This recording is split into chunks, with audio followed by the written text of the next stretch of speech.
विठ्ठलाला एकादशी प्रिय मानली जाते। एकादशी दिवशी भक्तांचा उपवासही असतो। पंढरपुरातही विठ्ठलाला एकादशीच्या दिवशी उपवासाचा नैवेद्य दाखवला जातो। मात्र मराठी नववर्षातील पहिली एकादशी असणाऱ्या चैत्र एकादशीला विठ्ठलाला पुरणपोळी दाखवली जाते। पंढरपुरात येणाऱ्या लाखो भक्तांचा उपवास आणि विठ्ठलाला मात्र पुरणपोळी का दाखवतात? एकादशीच्या दिवशी पुरणपोळी दाखवायची काय आहे नक्की आख्यायिका? वर्षातील 24 एकादशीमध्ये चैत्र एकादशीलाच नेमकी का असते पुरणपोळी? या सगळ्या संदर्भात पंढरपूरच्या विठ्ठल मंदिरातनं अधिकची माहिती देत आहेत आमचे प्रतिनिधी संकेत कुलकर्णी। आज चैत्र एकादशी, भाविकांचा उपवास आहे, मात्र आज विठ्ठलाला मात्र पुरणपोळीचा नैवेद्य दाखवला जातो। खरं तर एकादशी असताना विठ्ठलाला पुरणपोळी का दाखवली जाते त्याची एक वेगळीच आख्यायिका आहे। विजयनगर साम्राज्याचा राजा कृष्णदेवरायाने हंपी येथे विठ्ठलाचं मंदिर बांधलं आणि विठ्ठलाला पंढरपुरात येऊन आळवणी केली की माझ्या मंदिरात तू चल। विठ्ठल देखील कृष्णदेवरायाबरोबर हंपीला गेले।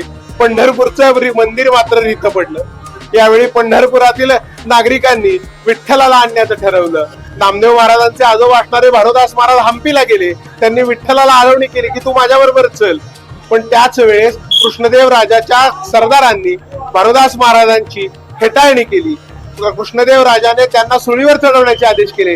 मात्र सुळीवर भानुदास महाराजांना चढवताना त्या सुळीचं फुलांमध्ये रूपांतर झालं। यावेळेस कृष्णदेवरायाला कळलं की ही कोणतरी महान विभूती आहे।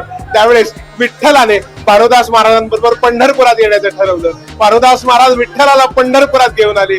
तोच हा आजचा दिवस म्हणजे चैत्र शुद्ध एकादशी। विठ्ठल परत आपल्या मूळ स्थानी चैत्री एकादशीला पंढरपुरात आले। म्हणून एकादशी दिवशी गोडाधोडाचा अर्थात पुरणपोळीचा नैवेद्य पांडुरंगाला दाखवला जातो। दुसरी एक आख्यायिका सांगितली जाते। शिखर शिंगणापूरला शंभू महादेवाचा आणि पार्वतीचा विवाह होतो। या विवाहाच्या आनंदाप्रित्यर्थ देखील पुरणपोळी ही विठ्ठलास दाखवली जाते। त्यामुळे वर्षातील 24 एकादशा या उपवासात असताना आजची ही एकादशी पंढरपुरातील लाखो भाविकांची उपवासातच आहे। मात्र विठ्ठलाला मात्र पुरणपोळीचा नैवेद्य दाखवला जातो। ही आगळी वेगळीची आख्यायिका आहे आणि विठ्ठलाच्या एकादशीचं हे जे वेगळेपण आहे तेच आजच्या चैत्री एकादशीला अनुभवायला मिळतं।